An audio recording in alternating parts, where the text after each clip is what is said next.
অন্য এটা ভিডিঅ'লৈ আকৌ স্বাগতম জনাইছোঁ। মোৰ নাম আস্থা আৰু মই থাকোঁ বেংগলোৰত। আজি এটা বিশেষ দিন। আমি আপোনালোকে গমেই পাইছে যে আমি গোৱা গৈছিলোঁ আৰু গোৱাৰ পৰা আহি আমাৰ একচুৱেলি অসমৰ পৰা মা আৰু দেউতা আহিছে। তো মা 31ষ্টতে আহিল। 31ষ্টত আহি ভণ্টিৰ ঘৰত আছিলে ইমান দিনে আৰু আমি 31ষ্টত সিহঁতৰ তাত গৈছিলোঁ। বাট মোৰ গা বেয়া আছিলে সেইকাৰণে মই ভিডিঅ' বনাব নোৱাৰিলোঁ। আজি ভাবিলোঁ যিহেতু মাহঁত আজি আমাৰ তাত আহি আছে, আজিৰ পৰা আমাৰ লগত থাকিব। তো মাহঁত যিহেতু আহি আছে আজি, চ' মই ভাবিলোঁ এটা সৰু ভিডিঅ' বনাওঁ, কাৰণ লাঞ্চত আহি আছে ফাৰ্ষ্ট চ'। তো লাঞ্চত কিবা কিবি বনাম, সেইবোৰ দেখাম বুলি ভাবিছোঁ। ব'লক তেন্তে কি বনাওঁ, কি আনিছোঁ, চববোৰ এবাৰ চাই লওঁ। এতিয়া যিহেতু চব লাঞ্চত আহি আছে সেইকাৰণে ভাবিলোঁ অকল মাছে বনাওঁ। এইটো হৈছে কাটলা মাছ, গোটেই মাছটোৱে কিনিছিলোঁ, ভকুৱা যোনটো আমি কওঁ। কিন্তু মাছটো মানে মূৰটো থৈ দিছোঁ এক্সট্ৰাকৈ। আৰু এইটো হৈছে পাৰ্চে মাছ। পাৰ্চে মাছটো অসমীয়াত কি কয় নাজানো, গুগলত মাৰি চাওঁতে পাতি মাছ বুলিও দেখালে, কি দেখাইছে নাজানো আৰু। কিন্তু আমি বিচাৰিছিলোঁ ভাঙোন মাছ। ভাঙোন টাইপৰ হৈ যাব, দেখাটো ভাঙোন আমি মানে মাহঁতক হেৰি কৰিব পাৰিম আৰু, মানে কি বুলি কয় এইটো যে ঢোকা দিয়ে যেন বুজি নাপাব হয় আৰু। সৰু মাছ খোৱা নাছিলোঁ। চ' এইটো এইকেইটা জাষ্ট ফ্ৰাই কৰিম। আৰু এইটোৰ মই বনাব গৈ আছোঁ মাছৰ দৈ কাটলা। মই ৰেচিপিটো চাইছোঁ, আজি ময়ো ফাৰ্ষ্ট টাইম বনাম। চ' ভাবিছোঁ আপোনালোকক দেখাওঁ আৰু যদি ভাল হয় ফিডবেকটো পামেই আৰু। চাই লওঁ। মাছটো ফাৰ্ষ্ট হালধি আৰু নিমখ দি পেলাই ফ্ৰাই কৰি ল'ম মই।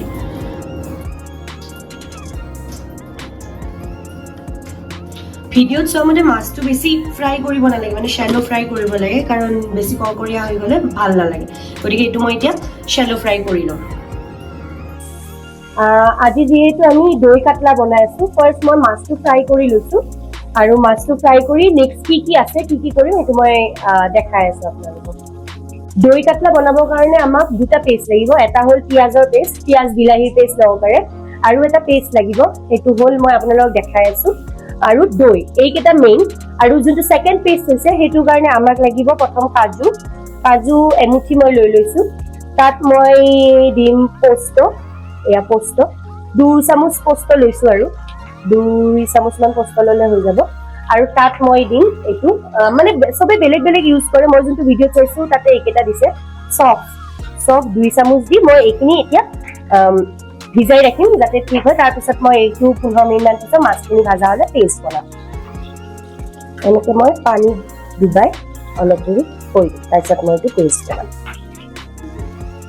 আমাৰ মাছখিনি ভাজা অলমষ্ট হৈ গৈছে, আধা মাছ 4 পিচ খালি ভাজি আছোঁ। আৰু এয়া পিঁয়াজ আৰু বিলাহী কাটি লৈছোঁ, এইটো মই পেষ্ট বনাম। ইয়াত আপোনালোকে ইচ্ছা কৰিলে জলকীয়াও দিব পাৰে, কেঁচা জলকীয়া 1 বা 2 দিব পাৰে যদি জ্বলা খাব বিচাৰে। আৰু এইটো যোনটো মই চফ, পোস্ত আৰু কাজু ভিজাই ৰাখিছিলোঁ এইটো মই এক্সট্ৰাকে পেষ্ট বনাম। এইটো এক্সট্ৰাকে পেষ্ট। আৰু ইয়াতে মই কিচমিচ হেৰি কৰি লৈছোঁ। মই লাষ্টৰ ফালে যেতিয়া পানী দি পেলাই উতলাম তেতিয়া মই কিচমিচ দি দিম। প্লাছ মই অলপ কিচমিচ এই পেষ্টটোৰ লগতো মিক্স কৰি দিম, যাতে অলপ টেঙা মিঠা ভাৱটো আহে সেইকাৰণে। আৰু এইকেইটা হ'ল গোটেইকেইটা বস্তু যোনকেইটা মই এক্সট্ৰা পেষ্ট বনাই। মাছটো এইটো কেৰাহীত মই ভাজিছিলোঁ, এইটো কেৰাহীতে মই আৰু অলপ তেল দি গৰম হোৱাৰ পিছত ইয়াত দিছোঁ শুকান জলকীয়া 3টা। আৰু তাৰপিছত এইটো যোনটো মই পিঁয়াজ আৰু বিলাহীৰ পেষ্ট বনাইছিলোঁ এইটো দি দিম।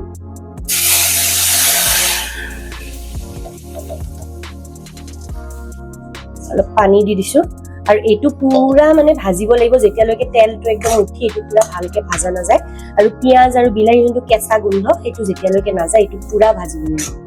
মই এইটো এতিয়া ভাজি দিম। এইটো ভাজি থাকোঁতে এইটো যিমানতে হয় মই এই পেষ্টটো বনাই ল'ম। আৰু লগতে আদা আৰু নহৰুৰ পেষ্টটো বনাম। আদা নহৰু পেষ্ট বেছি নালাগে, 1 চামুচ হ'লে হ'ব। আদা নহৰু পেষ্টটো বনাই আমি এনেকে পেষ্টটো পুৰা হাই ফ্লেমত দি এতিয়া এনেকে লৰাই ভাজি থাকিম। আৰু সেইটো টাইমতে এয়া যোনটো মই কাজু চফৰ পেষ্ট দেখাইছিলোঁ সেইটো ৰেডি কৰি লৈছোঁ। প্লাছ এইটো দৈ, যিহেতু দৈ কাটলা উইদাউট দৈ নহয়, এইটো মই এবাটি এনেকুৱা দৈ লৈ লৈছোঁ। 250 গ্ৰামছ মান দৈ আছে ইয়াতে। আৰু এইফালে চাইডত মই বনাব লৈছোঁ ডাল ফ্ৰাই। ডাল ফ্ৰাইটো মই চিম্পলকে বনাম। 5 ফুৰণ, জলকীয়া, আদা নহৰু পেষ্ট হেৰি দি ডালটো পুৰা ফ্ৰাই কৰিম। ফ্ৰাই কৰি তাৰপিছত মই এনেকে এইটো বনাম ডাল ফ্ৰাইটো। পুৰা চিম্পল লাগিছে কাৰণ এইটো বহুত মছলা, আৰু মানে এইটো গ্ৰেভি নহয়, মানে অলপ ড্ৰাই হ'ব। সেইকাৰণে দেউতাক অলপ জোল টাইপৰ বস্তু লাগে, সেইকাৰণে দাইলটো বনাইছোঁ। আৰু কি বনাই আছোঁ দেখাই আছোঁ, বাট এতিয়াৰ কাৰণে এইকেইটা বনাই আছোঁ। মই 5 ফুৰণ দি দিছোঁ। আৰু মই ডাল ফ্ৰাইত শুকান জলকীয়া ইউজ কৰা নাই, বিকজ শুকান জলকীয়াই পেটটো মানে অলপ গৰম কৰে। অলৰেডি এইটোত মই শুকান জলকীয়া দিছোঁ। আৰু ইয়াতে মই দি দিম পিঁয়াজ, এইটো পুৰা মই ৰঙা হোৱাকে ভাজি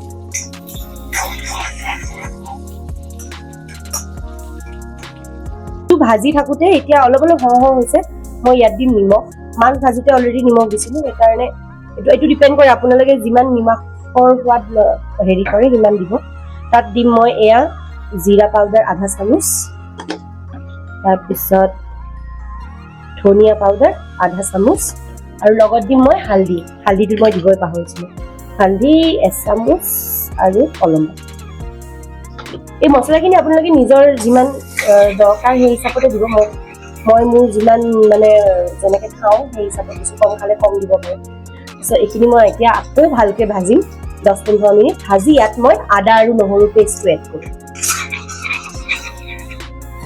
এতিয়া দাইলটোত মই অকল নহৰু দিছোঁ আদা দিয়া নাই তাৰপাছত ইয়াত দিম মই হালধি আধা চামুচ হালধি দিছোঁ তাত দিম মই অকল জিৰা দি এইটো আকৌ এতিয়া মই ভালকৈ ফ্ৰাই কৰিম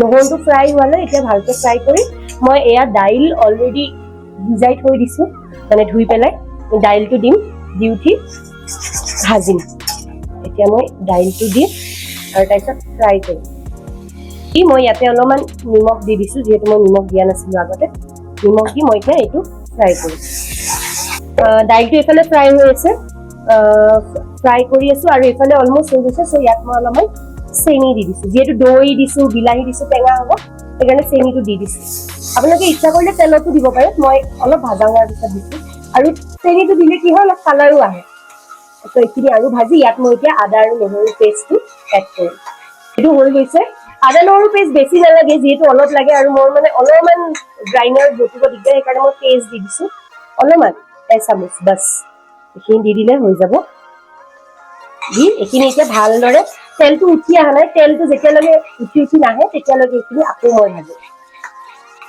এইটো আপোনালোকে চাব পাৰে অলপ অলপ ভাজা হৈছে ইয়াত মই এতিয়া এই কাজু পেষ্টটো এড কৰিম কাৰণ কাজুটো আমি কেঁচাই দিছোঁ সেইকাৰণে এইটোও অলপ দেৰি ভাজিব লাগিব গতিকে এইটো আধা হওঁতে এই কাজু পেষ্টটো আমি এড কৰি দিম আৰু এই পেষ্টটো এতিয়া আমি 15 মিনিটমান ভাজিব লাগিব যেতিয়ালৈকে আকৌ তেলটো উঠে মানে মছলাটো ভাজাৰ ওপৰতে ডিপেণ্ড কৰে গোটেই পেষ্ট গতিকে লাহে লাহে হাই ফ্লেমত লৰাই ভাজিব দিব লাগিব হাই ফ্লেম মানে মই এতিয়া মিডিয়াম ফ্লেমত দিছোঁ এতিয়া মই হাই ফ্লেমত দি দিম আৰু তাৰপিছত এইটো লৰাই দিম কণ্টিনিউৱাছ লৰাব লাগিব যাতে তলত লাগি নাযায় দাইলটো অলমষ্ট ফ্ৰাই কৰা হৈ গৈছে ইয়াত মই লাষ্টত অলপ মিট মছলা দিছোঁ মিট মছলা দি পেলাই মই জাষ্ট ফ্ৰাই কৰিলোঁ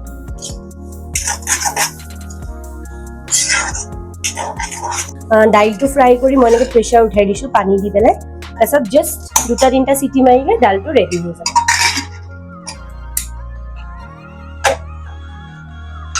এইটো 10 মিনিটমান হ'ল আমি ভাজি এইটো বহুত লৰাব লাগে ইমান দেৰি বিজুৱে লৰাই আছিল কাৰণ মই সেইখিনি টাইমতে কাটি ল'লোঁ স্কোৱাচটো বনাম স্কোৱাচটো মই আজি বাদামেৰে বনাম মানে চিম্পল ৰাখিম কিন্তু বাদাম দিম তাত আৰু এতিয়া এইটো যিহেতু 10-15 মিনিট হৈছে মই এতিয়া দৈটো দি দিম ইয়াতে 250 গ্ৰামছ মান দৈ লৈছোঁ দৈটো দি এতিয়া আকৌ ভাজিব লাগিব যেনে দৈৰ যোনটো কেঁচা অলপ হেৰি থাকে সেইটো এইটো আমাৰ হৈ আছে চব্জিটো এইটো ফ্ৰাই কৰোঁতে সঁচাই টাইম লাগে কাৰণ চফ আছে কাজু আছে চবৰে কেঁচা গোন্ধটো গ'লেহে ভাল হয় গতিকে এইটো মই এতিয়া ল' ফ্লেমত দি ঢাকি থৈছোঁ যিহেতু ফুটি আছে আৰু এইফালে হৈ গ'ল আমাৰ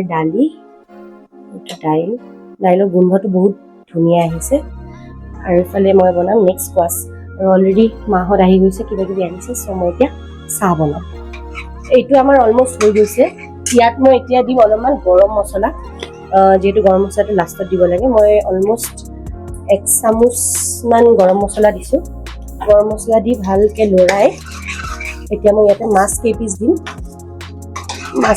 দিম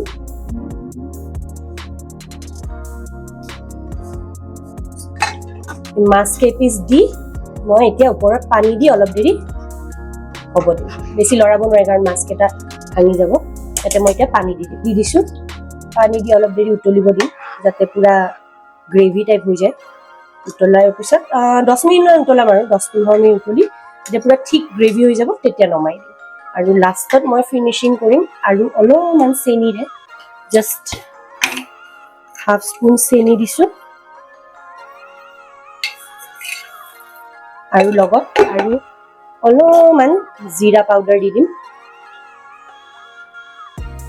জিৰা পাউডাৰ বাছ হৈ গ'ল আৰু এইটো কিচমিচটো আছে মই এইটো দিবই পাহৰিছোঁ কিচমিচটো লাষ্টত এনেকৈ দি ঢাকনি মাৰি একদম ল' ফ্লেমত বহুত দেৰি সিজাই থ'ম মানে 15 মিনিটমান দিম যাতে গ্ৰেভিটো পুৰা হেৰি হৈ যায় মই কিন্তু এতিয়ালৈকে নিজে টেষ্ট কৰা নাই মই জাষ্ট বনাই আছোঁ বিজু প্লাছ সৰু সুৰা অলপ নিমখ চিমখখিনি টেষ্ট কৰিব দিছোঁ মই একদম হৈ যোৱাৰ পিছত লাষ্টত টেষ্ট কৰিম আৰু এইখিনি মই 10 মিনিট থৈ দিম আৰু মাহঁত এতিয়া আহি গৈছে এইটো মোৰ দালি ৰেডি আৰু এইকেইটা ফুল মায়ে আনিছে গুৱাহাটীৰ পৰা আনিছে ইমান দিনে মই পোৱা নাছিলোঁ আজি পালোঁ আৰু এইফালে চব বহি আছে আৰু ভিডিঅ' চলি আছে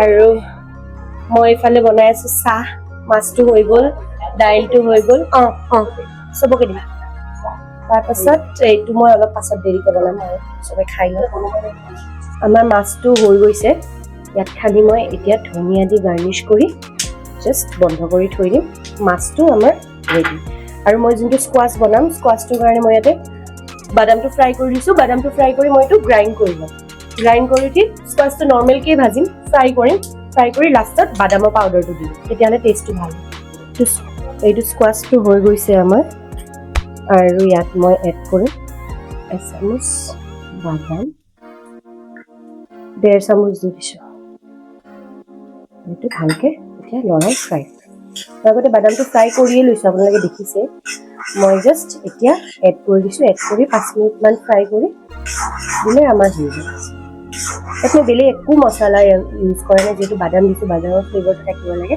মই খালি ইয়াতে হালধি আৰু নিমখ দিছোঁ আমাৰ ইয়াত দাইল ৰেডি হৈ গৈছে আৰু এইটো মাছ যোনটো আমি বনাইছিলোঁ কালাৰটো ভাল হৈছে গোন্ধটো ভাল হৈছে আৰু এইটো স্কোৱাছৰ ভাজি আৰু ইয়াতে মই ভাতটো বহাই দিছোঁ আৰু যোনটো কৈছিলোঁ যে মই পাৰ্চে মাছ সেইটো এতিয়া মই গৰম গৰম ফ্ৰাই কৰি চবকে ভাতটো এফালে ভাতো হৈ যাব তেতিয়ালৈকে মাছ ভাজা হৈ যাব আৰু এতিয়া মাছকেইটা ভাজি ল'ম বেলেগ একো মেৰিনেশ্যন কৰা নাই মেৰিনেশ্যন কৰোঁতে খালি নিমখ আৰু হালধি দিছোঁ এইটো খালি গোটেই ফ্ৰাই কৰিম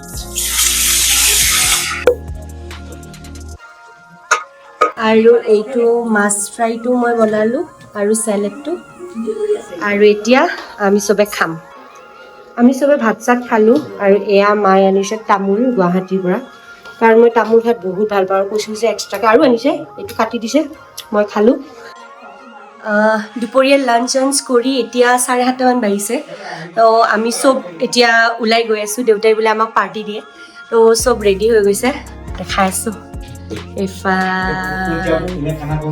কৈ আছোঁ তো দেউতাই আজি আমাক পাৰ্টি দিব কিয় পাৰ্টি দিব এতিয়ালৈ কোৱা নাই এতিয়া ক'ব নেকি ছাৰপ্ৰাইজ ক'ৰবাত যাম আৰু আমি এতিয়া আৰু দেউতাই বোলে লাষ্টত ক'ব কিয় পাৰ্টি দি আছে এইফালে নেহা ৰেডি পাৰ্থ ৰেডি মা ৰেডি মা একদম মজা চলাইছে আৰু এখেত ৰেডি বোলে এনেকৈ দেখাইছে যেন বেগটো সিহে লৈ যাব তেতিয়াহ'লে আমি গৈ থাকোঁ গৈ আমি লগ কৰি আছোঁ ডাইৰেক্ট ৰেষ্টুৰেণ্টত তো এইখন আমাৰ ওচৰতে আছিল লা কাছা বুলি যিহেতু আমি 6টা মানুহ আমি ইয়াতে আহি গ'লোঁ আৰু টেবুল পাইছা আৰু এইফালে মা বাকী দেউতাহঁতে বাহিৰত ফটো তুলি আছে আৰু আমাৰ আধা খানা আহি গৈছে এইটো এলপিনো ভেজ ক্ৰকেটছ এইটো চিলি ফিছ আৰু এইটো চিলি কৰিয়েণ্ডাৰ ফিছ আৰু এইটো প্ৰন ককটেইল হয় ওপৰত পুৰা গান বাজি আছে নাজানো কি কপিৰাইট আহিবনে মই জাষ্ট ভিডিঅ'টো কৰিছোঁ এইটো প্ৰন হয় প্ৰন থাই কাৰী এইটো চিকেন থাই কাৰীটো দেউতা আৰু বিজুৱে খাইছে প্ৰনটো মই আৰু মায়ে খাইছোঁ আৰু এইফালে আৰু এটা চিকেন থাই কাৰী আছে যোনটো পাৰ্থ আৰু দেখাই খাব পাৰ্টিটো কিয় দিলে আমাৰ পৰিয়ালৰ গোটেইকেইজন 6জন মেম্বাৰ গোটেইকেইজন একেলগে লগ হৈ বাহিৰত এসাঁজ খালোঁ আৰু সেইটো যিহেতু মই পৰিয়ালৰ হেড অফ দি ডিপাৰ্টমেণ্ট মুৰব্বী সেইটো হিচাপত মই পাৰ্টিটো ময়ে এৰেঞ্জ কৰি দিলোঁ আৰু এৰেঞ্জ কৰি দিলোঁ সেইটোৱে ইয়াত আৰু কোনো বেছি স্পেচিয়েলিটি কৰি একো কথা নাই সেইটো কাৰণে গোটেইবিলাক লগে ভাগে খালোঁ এসাঁজ আৰু আজি প্ৰথমবাৰ 6টা একেলগে বাহিৰত লগ আচলতে আৰু প্ৰথম নতুন বছৰ প্ৰথম সেইটোৱে মেইন কথা এইটো মানে পৰিয়ালৰ পাৰ্টি মা আজি আপোনাক কেনেকুৱা লাগিল বৰ ভাল লাগিল আজি পাৰ্টিটো কৰি আৰু আৰু চব একেলগে যে গ'লো সেইটোৱে ভাল লাগিছে প্ৰথম সেইটোৱে কথা ন সেইটোৱে আৰু তোমাৰ কেনেকুৱা লাগিল জোঁৱাই ঘৰৰ মজা লাগিল নাই তুমি মজা লাগিল তুমি এক্সপ্লেইন কৰিব লাগিব নাই দুপৰীয়া মাছটো বেছি ভাল লাগিল সঁচা বেছি ভাল আছিলে হেৰিকে কি লাক আছে আৰু মাছটো আৰু তুমি কোৱা ফিডবেক পাই গলো